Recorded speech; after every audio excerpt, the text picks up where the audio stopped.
Good morning, good morning, good morning. Welcome to Speak On It. I am your boy, R.W. Coolins. First and foremost, giving honor to God who allows me to come to you in this manner on a weekly basis.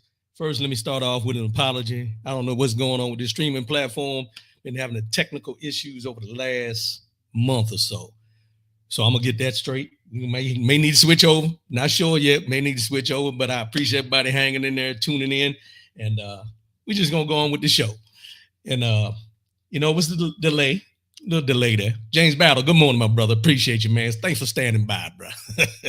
Thanks for standing by.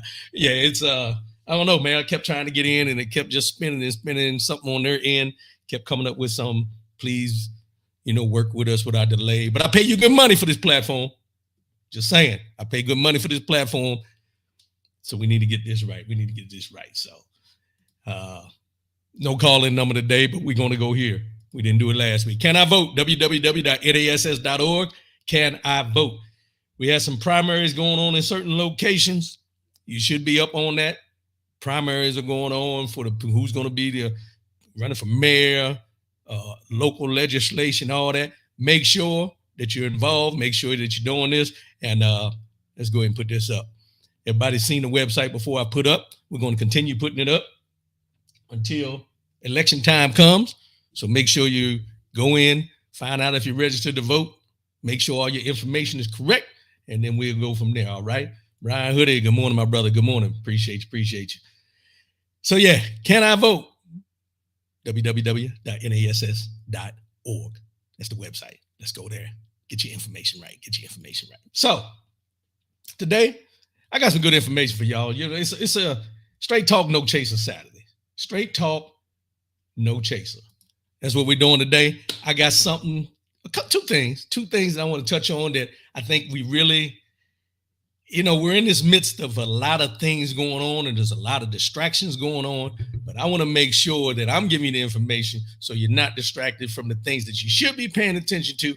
And I also want to touch on something that we as an African-American Black community really need to kind of weigh. We need to kind of look at the bigger picture rather than things that have gone on in the past. Not to forget, let me clear this up. Not to forget what's going on in the past, but we need to come to a point of understanding that things change, we change, and processes change. But we're involved in these processes now. We can make conscious decisions compared to how it was back in the day. So we're going to get into that as we go. All right. Straight talk, no chaser, baby. Straight talk, no chaser. Y'all ready? It's one of them days, y'all. Let's go.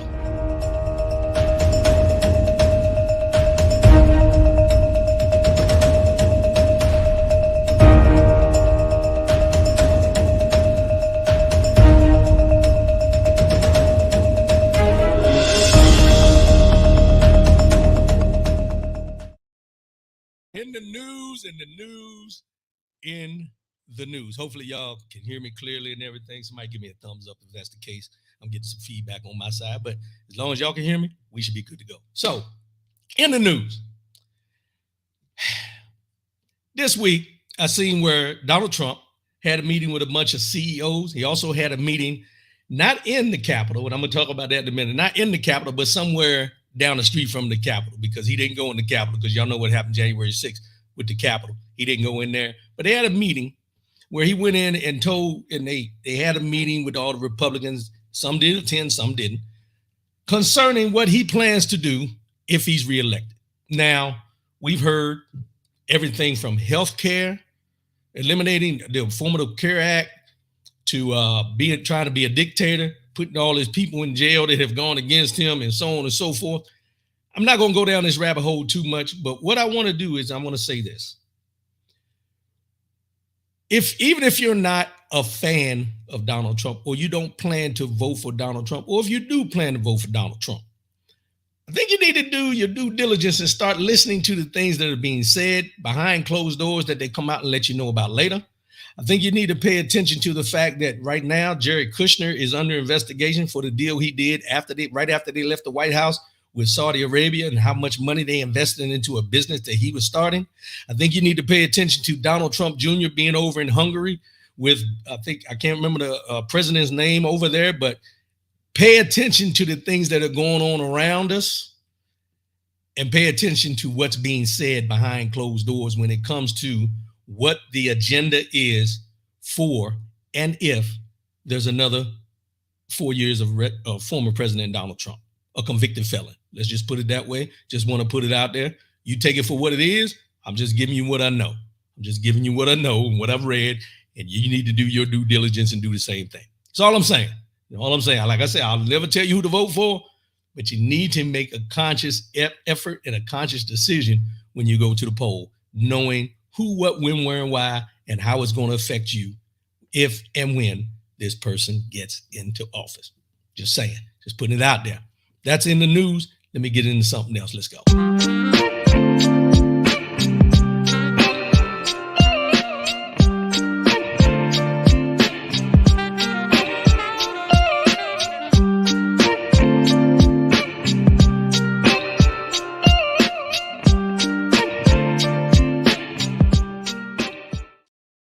All right, so the next thing I want to talk about is something I've been seeing, and then I found this little article, and I want to do, as I always tell you, I don't do comparisons, I just give you facts.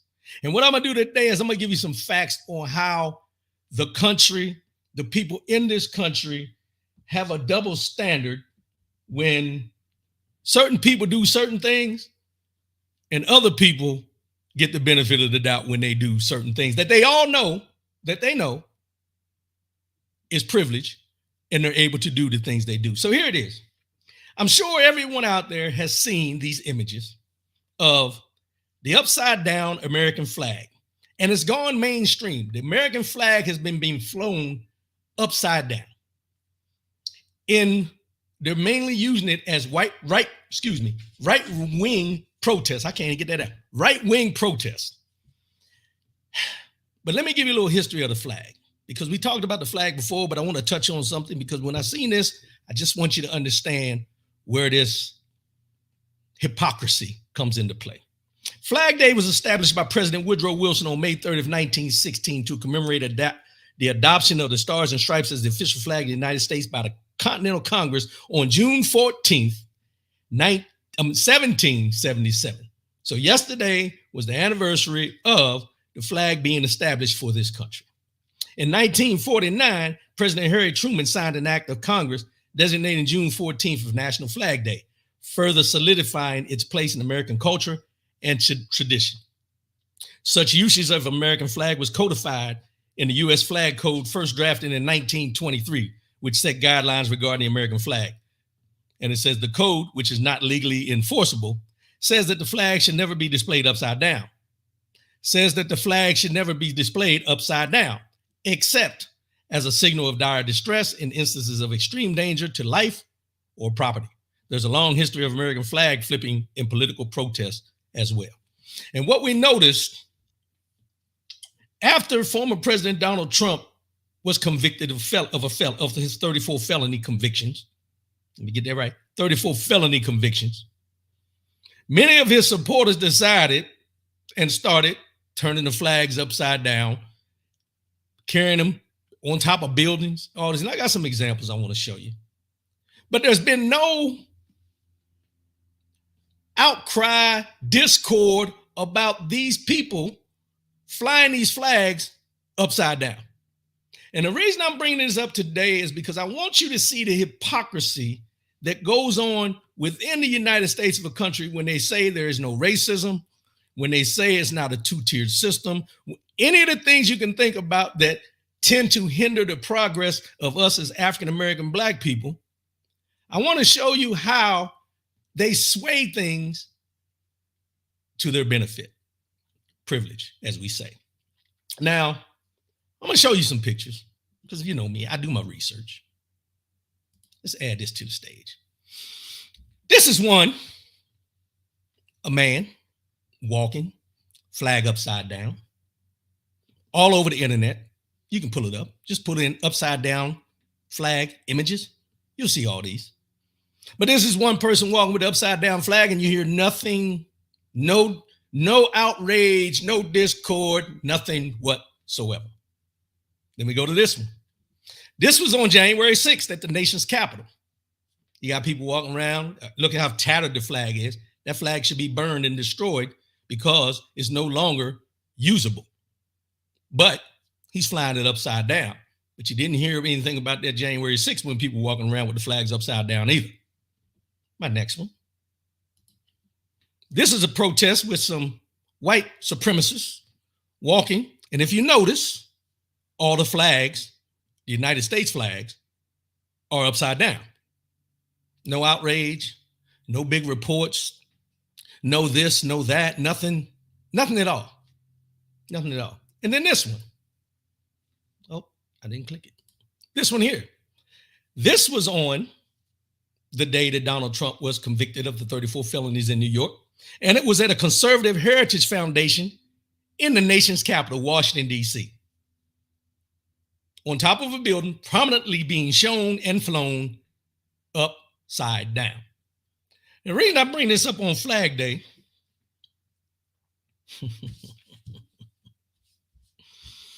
they've also put things like, they've written on the flags, rest in peace, America, and there's going to be a civil war and all these different things. But a report from the New York Times last month revealed that an upside down American flag flew outside the Virginia home of Supreme Court Justice Samuel Alito in January of 2021. A Supreme Court justice flew a United States flag, upside down in front of his home back in January of 2021. At that time, the flag had emerged as an anti-Biden protest symbol, synonymous with the false claim that the election had been stolen from Trump. A Supreme Court justice. Earlier that month, rioters at the siege on the U.S. Capitol carried the same flags. Justice Alito has said his wife is responsible for controversial flags flying outside their home. Then it goes into this and says such usage of the American flag was codified in the code, as I said, back in 1923. There's a long history of flag flipping and political protest in this country by certain people. And by certain people that are not viewed in a certain way because they choose to protest, quote unquote, peacefully. By flying the flag upside down, which being a member, a veteran, former military member, and the understanding of what the United States of America flag is supposed to stand for, what it's supposed to be about, I'm still a little puzzled on why there is no outrage with these people who choose to fly the flag upside down. However, let me show you where outrage lies in this country with certain people. Y'all remember this? This was at the Olympics, and I can't remember the date, but it was in Germany, if I recall correctly. And the two black men from the United States of America track team chose to raise their fists in protest to what's going on in the country. No flag flying upside down, silent protests against the things that were happening in this country, in spite of the fact that they were representing this country at the Olympics. Outrage. They came back, they were spit at, couldn't find jobs, treated bad. What do they look like? They look like us. They look like me. African-American black men representing the country at the Olympics. But when they do a silent protest against things that they feel are wrong, there's outrage. Let's go to the next one. Y'all remember this one? Colin Kaepernick, who decided to take a knee during the national anthem. No flag upside down, just a silent protest, which they say is your First Amendment right. But Colin Kaepernick was blackballed from the NFL. He was vilified in the media, treated bad in any way, and everybody remembers the story any way you want to look at it. And all this was him protesting the oppression of people in this country. Not standing up for a convicted felon, not kneeling for a convicted felon, not kneeling for something that we all seen with our own eyes and then a jury of his peers was found guilty of and so on and so forth, but a silent protest for the oppression of people in this country by kneeling during the national anthem. Let's move on. I'll break it down for y'all today. Remember when the NBA was in the bubble and George Floyd happened? George Floyd was murdered. And the NBA teams decided to take a knee and they put Black Lives Matter on the courts and everything. And you remember the outrage all across this United States about the silent protests that these athletes were doing to bring light to how the system and how we're treated in this country. And they were vilified and treated bad and anything and everything, called all kinds of names, out the names and everything. Yeah. These are the things that the double standard comes into play. And like I said, I don't like to do comparisons. I'm giving you facts. Just some facts. On the anniversary of the United States of America's flag's birthday, the day after, June 14th. And then the next one is this one. Now, this one here is a personal one.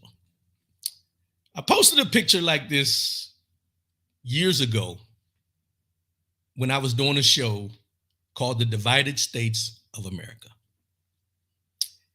And I posted this on my page as, the picture and then what the show was going to be about.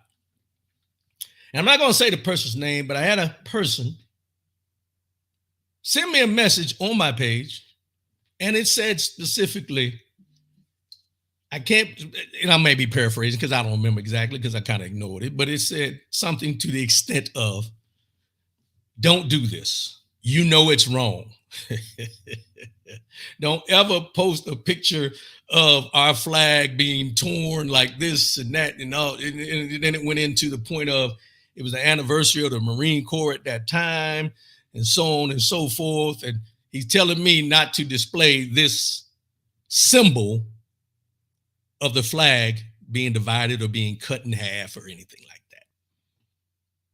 But this same person, I would go out on a limb right now, is very silent when it comes to these people flying the flags upside down. And I'm pretty sure anybody who had a problem with this had a problem with Kaepernick, had a problem with the NBA players, had a problem with the, I can't remember if it was Tommy Smith that was at the Olympics, had a problem with those people with their silent protests at the time, but is very silent when it comes to these people marching down streets, flying flags on buildings upside down, which is supposed to be a sign of distress. But last time I checked, nobody said this country was in distress. There's been no signs of distress in this country that I know of. If anybody should be flying the flags upside down, I think it should be those people that have been oppressed in this country. It's just me. Terrence Collins, good morning, my brother. Appreciate you. But when I got the message about this and I said, it made me question for a minute if I did something wrong because like I said, I'm a veteran. I understand the rules and regulations of the flag, but this is not the flag. This is a picture of the United States with an overlay of the flag on it, cut in half. I didn't desecrate a flag. I didn't burn a flag. I didn't wear a flag like a robe. I'm not walking around with a flag of the United States of America and then a Trump flag underneath. I'm not doing any of that. But there's outrage because I post a picture of the United States with a flag overlay on my page to do a show about the divided states of America. But I don't see this outrage about these people walking down the street, and we can go back and look at them again. Let me take it down for a minute. We can go back and look at all of them again. Not a problem. I don't see any outrage with this. I don't see any outrage with this. I don't see any outrage with this. And I sure didn't hear any outrage about this. What I've come to understand and know in this country, it's not what you do, it's who did it. It's not what you do, it's who did it. When you do it, the reason you do it, and the only reason those things are taken into account is because when we sit back and really look at the bigger picture, there's a lot of things that we don't have the privilege to do. Now, I'm not saying that everybody is not in an uproar about the flags being flown upside down, but I don't hear you. Let me say that I don't hear you if you are, because I for sure remember the outrage when this man decided to take a knee from all walks of life, even from the black community. Let's break it down and be real right now while we talking about this. There was outrage from the African American black community when this man, Colin Kaepernick, decided to take a knee for those that are oppressed in this country. But because we in our community don't do our research and don't understand a lot of things and don't take the time to find out, we jumped on the bandwagon about him, but we're quiet about these people walking around with the flag upside down, knowing even, and let's just say this, because I'm not the only veteran. There's a lot of veterans out here that are very silent about that too. Black, white, Hispanic, all nationalities served in the military know that that's wrong, but they're quiet. There was a lot of outrage not too long ago because LeBron James had a hat on at an event when they were playing the national anthem, or he walked in during the national anthem. One of the two, I can't remember. He had a hat on as well. But in sporting events, there's people that stand up and have hats on in all these events, even in spite of the fact that the national anthem is playing, and they ask you, please remove your hats and stand. And some people still leave their hats on, but I don't see nobody tapping on the shoulder and saying, hey, you want to take your hat off?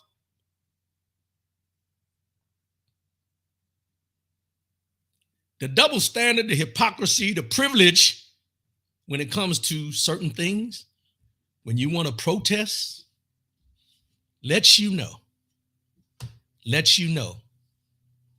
that there are certain things and certain people in this country, in your circle, people you call friends, that will continuously have a double standard and will come out of their mouth to tell their friends. They won't tell you, but they'll tell their other friends. I have black friends, as Donald Trump did so eloquently this week. I have a black friend, is usually what they say. They don't say a plethora. They say a black friend. James Battle, just like in the Philippines, where the opposition to the government there flew their flag upside down, we were told to be cautious of them. The same applies here. These people are enemies of the United States. And that is where the problem lies. Battle. We don't call these people for what they are. They are enemies of the United States. I want to go back to something. I didn't put the picture up, but do y'all remember when Barack Obama got the nomination to be the Democratic nominee for president of the United States, and Michelle came out and introduced him. And then when he came out and as they were passing, when she was leaving and he was leaving, they gave a fist bump. And there was outrage everywhere about this fist bump. Y'all remember that? They said it was a terrorist act. They were showing their allegiance to terror and all these other agendas you can come up with all over a fist bump. And since that day, if you go back and think in your mind how many people of non-color do fist bumps on a daily basis with you or their friends or anything like that, what are we doing? What is the outrage? As I said, and I will continue to say, I don't give you this information to do as a comparison. I do it to give you its fact. And the fact of the matter is this. Everyone in this United States of America should be outraged at the fact that there are people who are walking around with these flags being flown upside down, whether it's on a pole, whether it's on a building or otherwise, in support of a 34-count convicted felon. But then when we go back to the things that we're being crucified for in the media and in people's view, We haven't harmed anybody. Colin Kaepernick was never convicted of any crimes. The Olympic guys were never convicted of any crimes. They were protesting the oppression of a people in this country. The NBA players were taking a knee about everything that was going on around the George Floyd murder, but they were vilified. Don't pay them. Take all their money away. Jerry Jones, Dallas Cowboys, told any of his players, if you kneel, you got to go. And then eventually, what does he do? He goes down there and kneel about 2 years later. You had our own people going against Colin Kaepernick. You had Jay-Z that when he decided to go into partnership with the NFL, said, kneeling, we're past kneeling and marching, to try to throw shade at Colin Kaepernick in order to make money for himself by coming in. Because I'm going to go out on a limb and say, I don't watch the NFL, but I read enough to know that I haven't seen any type of, community involvement or anything by the NFL, which is what Jay-Z said he was going up there to do when they made him this, whatever title they gave him. Now, I'm not in anybody's business like that to tell you whether they're doing something or not, but I haven't seen it publicized and I haven't seen it anywhere. So when we sit back and we see these things happen to the Colin Kaepernicks or the Tommy Smiths, or the Rodney Collins, when he posts a picture of something for a show, it just shows you the double standard that we deal with and the privilege that we don't have when we want to protest or we want to speak out against something in this country. You draw your own conclusions. You do your own reading. Do a little research. You deal with it every day. You deal with what you deal with. And as I said, and I'll say it again, I've said it many times on this show. We all have friends of different nationalities. And when things like this come up, and when we talk about things like this, they're either one or two things. They're either an ally or they're a lie. One of the two. You're either an ally for the fight or you're a lie about what the fight is about. It's just that simple. It's just that simple.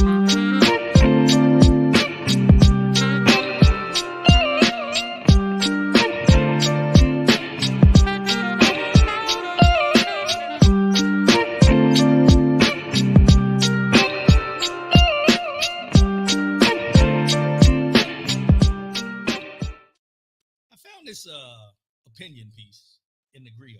I don't know if a lot of y'all read the Griot, but the Griot is it's a news outlet online. You can go there, the Griot, Grio, and they have black reporters, black opinion pieces, African American black. But this one I found is by David A. Love, and it was opinion because a Pew study found that most black people are suspicious of government institutions. There's a long list of reasons why black Americans believe the system is set up against them. And the article starts off and it's titled, "A Study Says Black People Believe Racial Conspiracy Theories Given the Country's History. Can You Blame Us?" And this article came out June 13th, so a couple of days ago. And in this article, it goes along the lines of something me and my wife were talking about yesterday, to be exact. And in this article, it starts off and says, it is both possible that black people believe in conspiracy theories and that black people have centuries of firsthand experience with real life conspiracies waged against them. But in the end, can we really call them conspiracy theories when the receipts for actual conspiracies are plentiful and readily available? Because see, here's the thing. When you say conspiracy theory, it's a theory of, just a mindset. But we got receipts. We've seen these things happen in the country. We've seen these things happen to people that we know. So is it really a conspiracy theory? Because here's where the water gets muddy. It's one thing to say you've seen a UFO and nobody really has ever said and verified that what you've seen is a UFO. It's another thing to say that I've been redlined from being able to rent an apartment and there's other folks who said the same thing or have had the same experience by the same people, or it's been something that's been proven in a court of law. That's not a conspiracy. It's a fact. It's a fact. A study from the Pew Research Center found that majorities of Black people believe in racial conspiracy theories, specifically that American institutions are designed to hold them back. Pew defines racial conspiracy theories as the suspicions that Black adults might have about the actions of U.S. institutions based on their personal and collective historical experiences with racial discrimination. According to the Pew study, Black people believe U.S. criminal justice, economic and political systems are conspiring against them. For example, a majority of Black adults say U.S. prisons, 74%. The courts, 70%. The political system, 67%. The economic system, 65%. News media, 52%. And healthcare system, 51%, are designed to hinder the progress of Black people. Let me read those numbers again. And this is statistically now. U.S. prisons, 74%. The court system, 70%. The political system, 67%. The economic system, 65%. News media, 52%. And healthcare system, 51%, are designed to hinder the progress of Black African-American people. Let me stop there for a minute. None of those numbers go below 50%. Think about that for a minute. None of the numbers in this Pew study went below 50%. So you have a population of people in this country that 50% or more in each category feel that there are conspiracies designed. There are things designed in this country to hinder the progress of Black people. Now, I always say, and you always hear me say, that when the Constitution, Declaration of Independence, the amendments, all the things you can think about, when they were written, we were not even included. Women either, let's be real. But we were not included as a people in the legislation that was done for this country. And there's been nothing done up to this point to actually go back and include us in a lot of those things. You got the Voting Rights Act, which is an act that has, and they got to vote on it so often. But there's nothing written strictly in the Constitution and in the amendments that they never want to update or change that included us. So when we talk about these numbers of the systems, it goes into the fact of what we know from history and what we know from experience.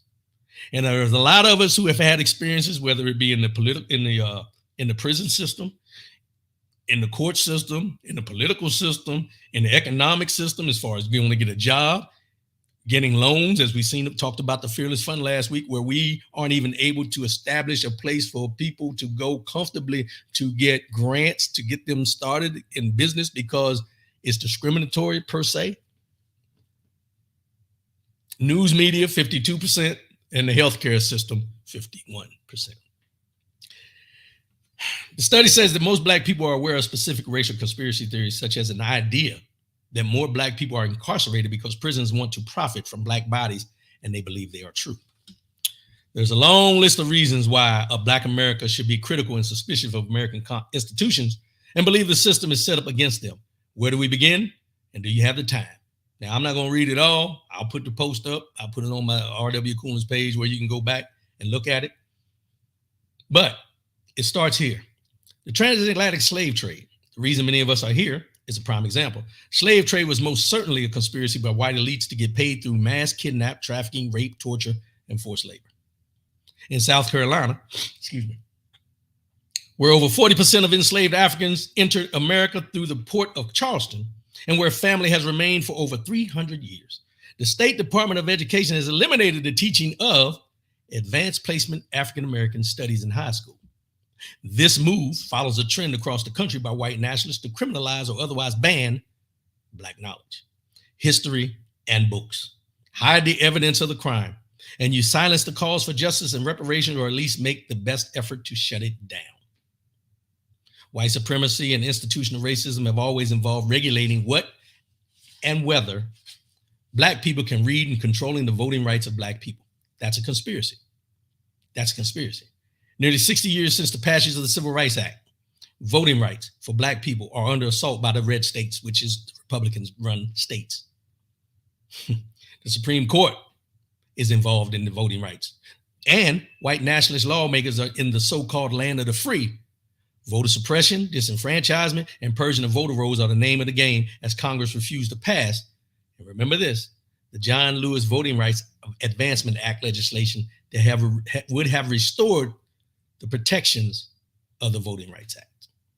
See, this is where we, and I say we, and I'm going to say we as a people, not just as we as African American, but everybody should understand where these conspiracy theories come from, where and why we feel the way we do in this country when things seem to you, who may not be of color, may seem to you like it's the normal process that we have, or it may seem to you like we're being arrested and put in prison at a higher rate because we commit more crime.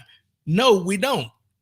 Per capita, if you do a comparison, and I don't like to do comparison, but if you do a side-by-side comparison of the population compared to the amount of people who are in jail, we are put in jail probably 5 to 1 compared to white folks in this country. 5 to 1 if you do it by population. And it may be more than that. I'm just going off a quick number off the top of my head. When you talk about going and you want to go and rent an apartment in a neighborhood, you get the benefit of the doubt. All they want to do is a background check, credit check, and everything. But when I walk in as a black man, the question that comes into play is he going to keep it up? Is he going to be having loud parties around here? Is he going to be doing this? Because the mindset is that with us, and when we come to certain places, we bring discourse. So the conspiracy is to keep us out of these locations where you don't want us. Just saying. Trent Brack, those are the facts, not comparison. That's all I'm saying. And what we had to do, we had to sit back sometimes and ask ourselves, how long are we going to put the onus on them rather than us? You know, we got people that won't go to the hospital because they don't think the doctors have their best interests at hand. We have people that won't get checkups. They won't do this. They won't certain things that they won't do because they're more concerned about the history and what has happened. Prime example. Let's just get the prime example and put it out in the front. The COVID vaccine. There was a lot of African Americans that weren't concerned, even though African Americans were dying at a higher rate. They weren't concerned about dying from COVID. They were more concerned about something happening to us like it did during the Tuskegee syphilis study. And rightly so. You can't fault them if you read what was done to us. And I'm going to give you some facts here if you don't remember.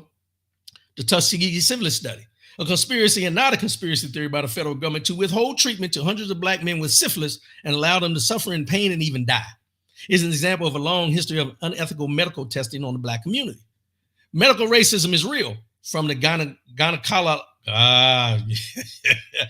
gynecological experiments performed on enslaved black women without anesthesia, to the present day conspiracy that makes black families suffer from the highest maternal mortality and infant mortality rates in America.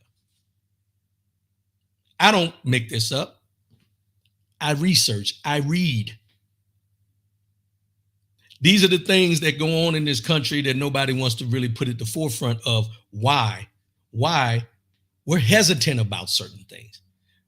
If they tell you that you got to go to court, or you get a speeding ticket, you got to go to court, the first thing you think about is, I ain't going to beat this. Simply for the simple fact that it's always been shown that 9 times out of 10 when we go to court, we getting punished for whatever crime they say we committed. Historically speaking, that's the track record. When former President Donald Trump was convicted of 34 felonies not too long ago, he was able to get up and walk out of the courtroom.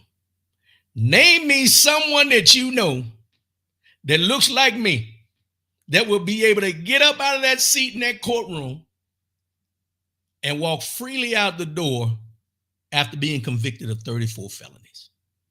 Hell, 1 felony. Able to get up, walk out, no handcuffs, no shackles, not being escorted by the police officer, the court officials to take you to jail. You go directly to jail once you're convicted in most cases, except this one. Why? And don't get me, I hear people talk about, well, that's, he's the former president of the United States. He's got Secret Service. I don't care. He's a convicted felon found by the jury of his peers. Found guilty by a jury of his peers, but he's able to walk out the courtroom. But you and I, or anybody like us, the cameras would have been there. The cameras would have been there recording every step you took once they put them shackles on you. Everybody remembers OJ. Not the first trial, the second trial. As soon as they found him guilty, they whisked him off to jail. Whisked him off to jail. Edward Allen, and talk shit about the judge. Yeah. Oh. Do we really want to go there, bro? Do we really want to go there? Yeah. Yeah. So when we talk, when this article, what jumped out at me about this article was how it breaks it down of, this is real stuff. This is real talk. Consider the conspiracy to steal black land and hoodwink and bamboozle black farmers with the loss of countless acres through corporate trickery, fraudulent contracts, the law and government policies, clan violence, and lynching. Black communities such as Greenwood in Tulsa, Oklahoma, and Rosewood, Florida, were targets of white mobs and Ku Klux Klan violence, but also the white establishment that wanted to undermine and steal black wealth. The two remaining survivors of the 1921 Tulsa race massacre will not receive reparation because the Oklahoma Supreme Court dismissed their lawsuit and sided with the city of Tulsa, which was allegedly complicit in the massacre that killed hundreds. Now, that's institutional racism. Black people in Greenwood were victims of aerial bombings, as were the victims of the 1985 move bombing in West Philadelphia. They killed 5 children and 6 adults and burned down 60 homes. Years of redlining and policies to racially segregate black people and deny them mortgages and devalue their homes are a conspiracy that continues today. And let us not forget the ongoing government conspiracy to shortchange land grant HBCUs by billions of dollars compared to their white college counterparts for over 150 years. Remember, these racial disparities in education are not conspiracy theories because the conspiracy is and continues to be real. And these crucial black institutions and their students are struggling in the process. Black Americans do not need a report to tell them this. I'll post this article once we get off today on the R.W. Coolins page so you can read it for yourself and get a better understanding of what they're saying is conspiracy theories, where most people will try to minimize what we know from experience, what we know that family members have experienced or friends have experienced or so on and so forth, compared to what is real. Because they want to make it seem like the justice system is just. They want to make it seem like these for-profit prisons weren't done for a reason. These arrests that increased because of the in-profit prisons were not just a coincidence. But you got people out here that want to continue to talk about UFOs and the aliens. How they gonna treat them if they are real? What they gonna do? How they gonna treat them? How they gonna treat them? I know I went off. Y'all bear with me. How they gonna treat them? I just asked. Are they green? Because if they're brown, they're in trouble. I'm just saying. They might get benefit of doubt they're green, but if they're brown, watch out. You might want to keep flying, doing what you're doing. Sometimes we have to laugh to keep from crying. Because history has shown us, experience has shown us, as African-American blacks in this country, everything from kneeling to trying to find an apartment, trying to get a job, trying to get a loan, trying to stay out of jail. All these things are hindrances to our progress and continue to be a hindrance to our progress because there's somebody somewhere right now plotting because of their privilege to keep somebody away from advancing and being able to do what they say you're supposed to be able to do in this country is have freedom to do and excel at anything you want in this country. That's where we're at. That's where we're at.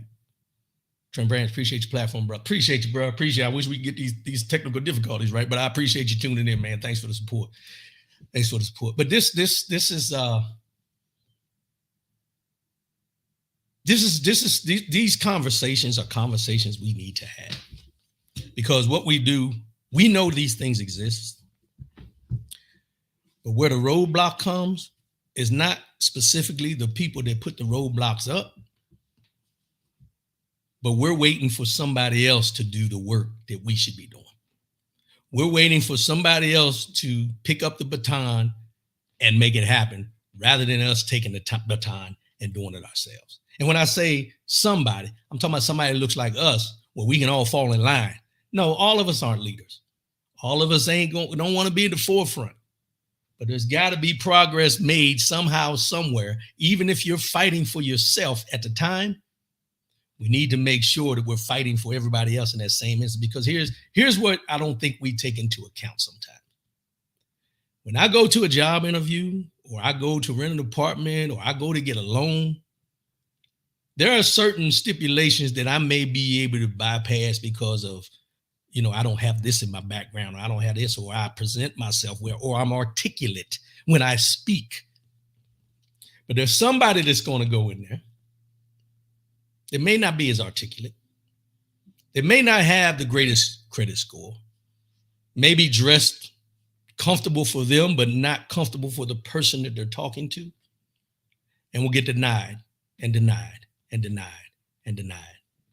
Not because they're not qualified, but all about that perception that we talked about a couple weeks ago. The perception of who they seen sitting in that chair is someone that they don't want to see prosper. They don't want to see in their company. They don't want to see get a leg up to start doing what they need to do. They don't want to see them become successful because of their perception of who they are. And if you look at it, the big picture, when we talk about sports and athletes, and they complain about how much money they make and everything like that, nobody ever talks about how much money the owners make. The owners of the team that they try to change the name of, but the owners of the team who oversee everything that goes on with those athletes that they're paying them millions of dollars to run up and down a football field, basketball court, baseball field, whatever they're doing. Nobody ever has anything bad to say about the owner of the team until the team is losing over and over and over again. But because of privilege, he can be a failure the whole time he owns that team. But that money's still going to come in. Why? Because we're going to support whatever team you support. You're going to support them. You may be having a problem with them, but you're going to support them. Just like everybody else is going to continue to support him. No matter his views, no matter if he wears a sheet, no matter what he says about certain players at certain times and how he says it, or if you decide to stand it will happen to be pictured in a picture when you were younger of people yelling at a person at a school because they were segregated in the school at the time. Don't want to say no names, but Jerry Jones. Some of y'all Dallas Cowboy fans, that's for y'all. Just saying. That's just saying. I'll post that article, as I said, and we'll get into it.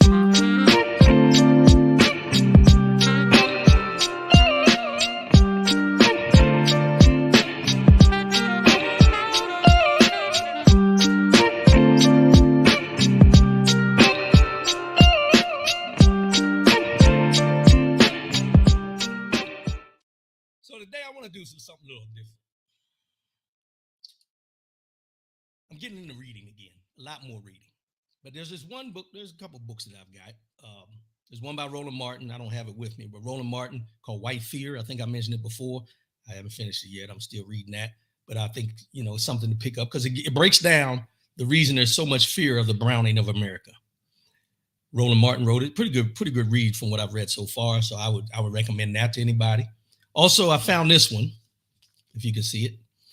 The Invisible Ache is written by Courtney B. Vance and Dr. Robin L. Smith. Black men identifying their pain and reclaiming their power. The Invisible Ache. This goes into, from what I've read from in the beginning, deals with mental health, the traumas that we've dealt with, that we don't think are trauma. Because, and I mentioned this before, there's a lot of us, African-American black men, that are walking around right now with PTSD and don't even know it. Don't know how it happened, but you're walking around with it, and you need to check your mental health. The Invisible Ache. I would recommend you read it. I haven't started it yet, but it came highly recommended. Read that.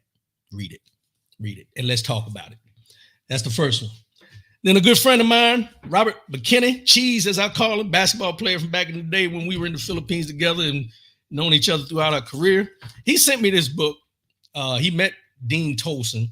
I think they met somewhere, and I can't remember. They had a good conversation. But he has this book out called Powered Forward. Dean Tolson, My Journey from an Illiterate NBA Player to a Magna Cum Laude Master's Degree. This is a sign that no matter what goes on in your life and no matter where you're at, you can still accomplish the things you want to accomplish if you put your mind to it. Power Forward, Dean Tolson, My Journey from Illiterate, pay attention to that, illiterate NBA player to a Magna Cum Laude Master's Degree.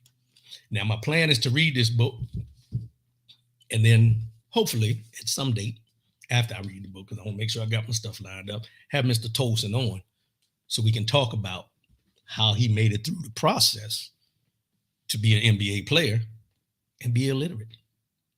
How they just pushed him through because of his talents and things like that. But we'll get into that. But what I'm trying to do is, and I'm trying to encourage you guys out there, everyone listening, start reading more. There's another book that I have, and I don't have it. I have it in my bag that I've just started reading, and it's I Can't Get Over It, and I wish I had it in here, but I'll post it on the page. I Can't Get Over It, and it deals with trauma, dealing with trauma. I just can't get over it. There's a lot of things that happen in our lives that we try to get over, and we just can't get over it. I want to read that because it's going to help me as far as my next ventures that I'm trying to do that we'll talk about at a later date. But it goes into dealing with PTSD, really. How can you get past it? How can you still be able to function in spite of things that have happened to you, traumatic experiences that we've had in this life? Because here's what we all know to be true. We have all dealt with some traumatic experiences that we don't see as being that traumatic. We don't understand and don't realize how they've impacted us until maybe years down the line. There's a lot of things that, and I'll speak to my military brothers right now. There's a lot of things that happened to us in the military that we overlooked and just kept on pushing because we're trained a certain way. We're taught to think a certain way, but there's certain things that are in our heads and our mental that still linger with us, and it causes roadblocks with certain things, and we just can't figure it out. So the reason I want to really read this, I just can't get over it, is to help me understand what hindrances have affected me from my military experiences, and just one quick one, 9/11 when I was in DC, that still affect me now, that are maybe not roadblocks, but hindering me from moving forward or holding me back from where I want to be compared to where I am right now. So I want everybody to think about that, start reading more, get things in. Eric Zupons, good morning, my brother, Dr. Eric Zupons. Let me give you a shout out, bro. My man, Eric Zupons, one of my former troops back in the day. He just recently graduated from USC with his doctorate degree, and I want to say it's in education. I don't want to say it wrong. Post it if you got it, bro. Dr. Eric Zupons. Appreciate you, bro. Appreciate you. Great accomplishment, man. Great accomplishment. I remember you from back in the day, long time ago, young troop. But hey, those are the things that we like to do. I'm gonna give you a shout out if I'm gonna give you a shout out, man. You know what I'm saying? Trim Branch, congratulations. That's right. Let's celebrate. Let's celebrate our people when they do things that are great in this world. Don't talk down about them. Let's lift them up and get them to the next level where they're trying to go. All right. Let's get into this mind, body, and soul. Let's go.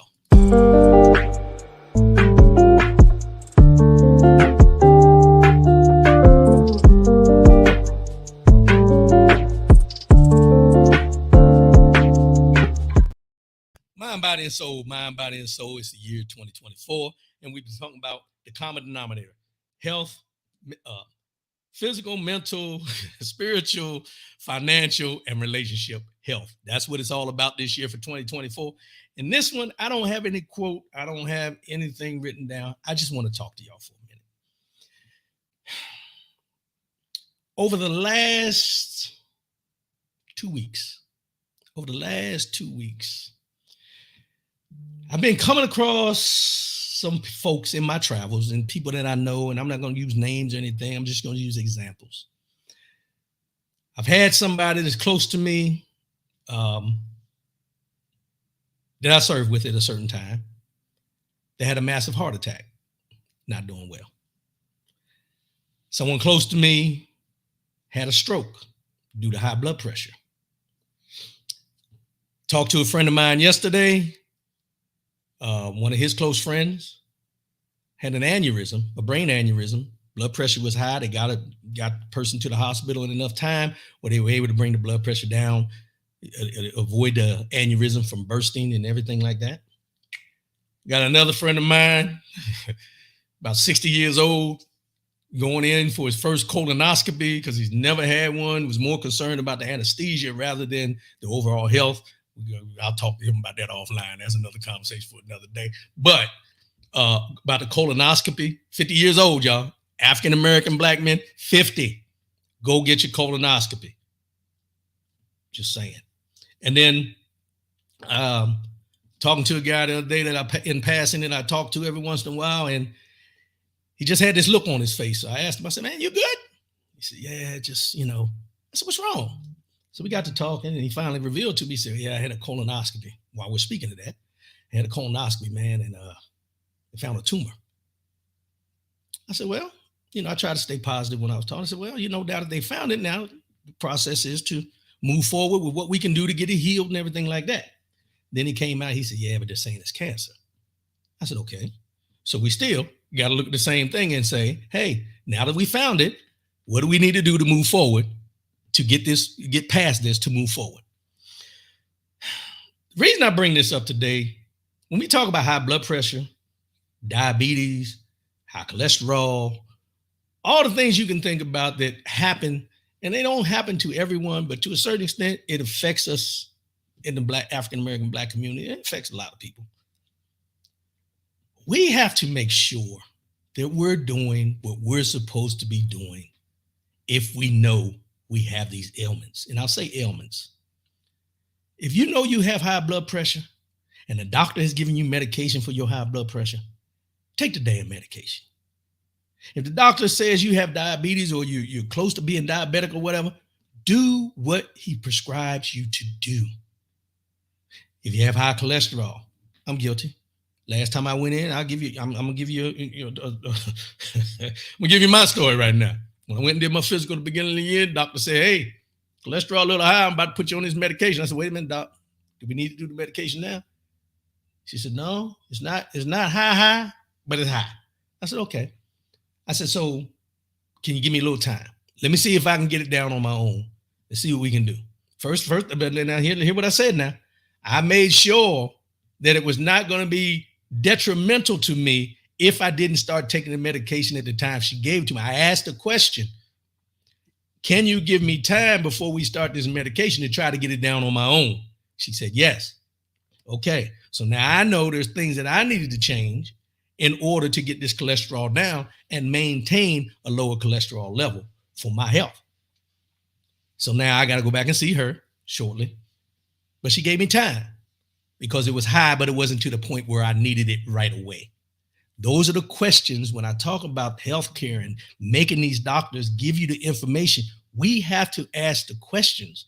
We have to be involved in what our health is, not just take their word for you're diabetic. Okay, I'm diabetic. What do I need to do going forward to change my status of being diabetic to not being diabetic or being pre-diabetic so it don't get to the diabetic state? What lifestyle changes do I need to make before I have to start taking, the medication or the pen each and every day?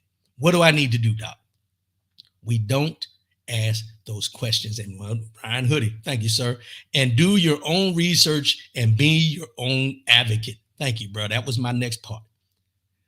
Be involved in your health even after you leave the doctor's office.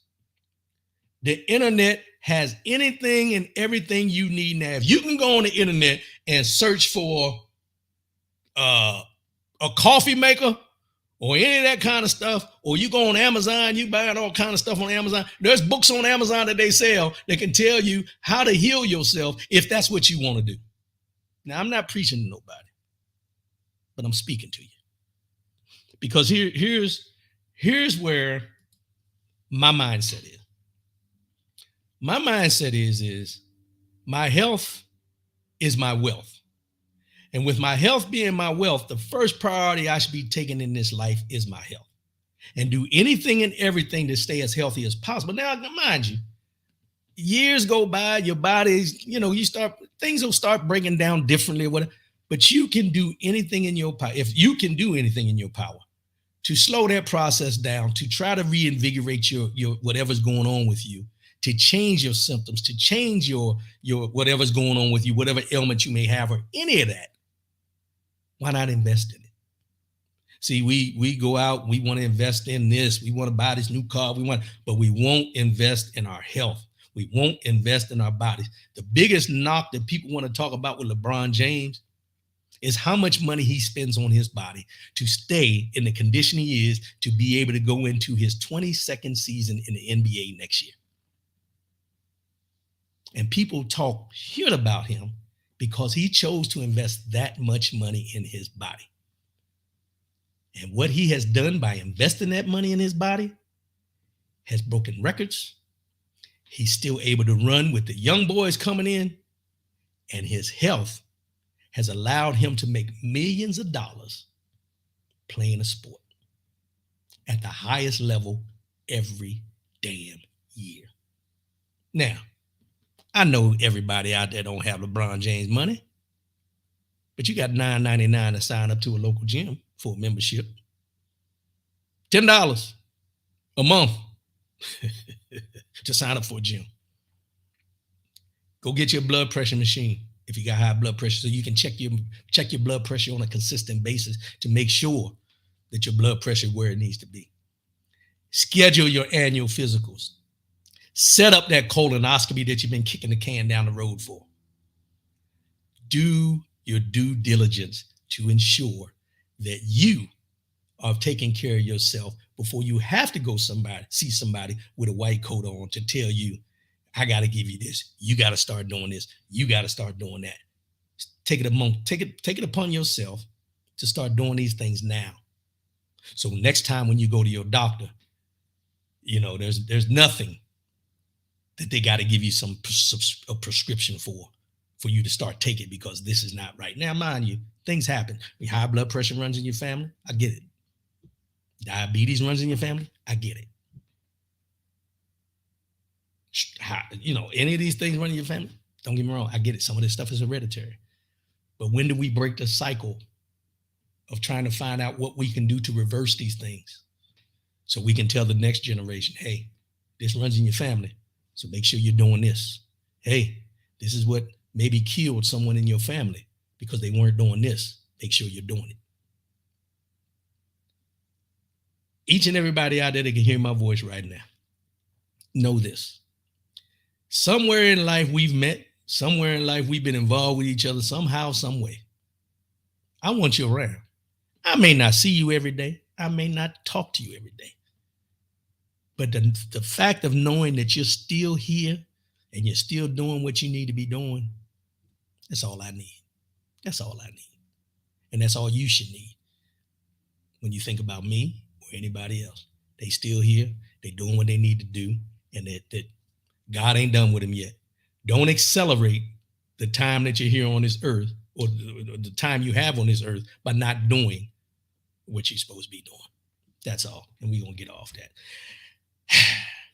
I appreciate everybody tuning in. Hey, them technical difficulties. I don't know what's going on with this platform. I had to make some phone calls today, but that's neither here nor there. I appreciate everybody tuning in. Big things coming in September. You know, we got a couple months, but big things coming in September. Got some changes coming up. Got some big announcements coming up. I'm working these things, so y'all just bear with me. Hang in there. I'll be back again next week. Soul sessions. I'm gonna have one coming up shortly. I got somebody I want to have on as well, so we're gonna have some other people on to be talking about some things. So, as I always say, just hang with me. We're coming up on 12 years of this, y'all. September will be 12 years of the Speak on this show. 12 years. Sounds crazy, but 12 years of the Speak on this show in September.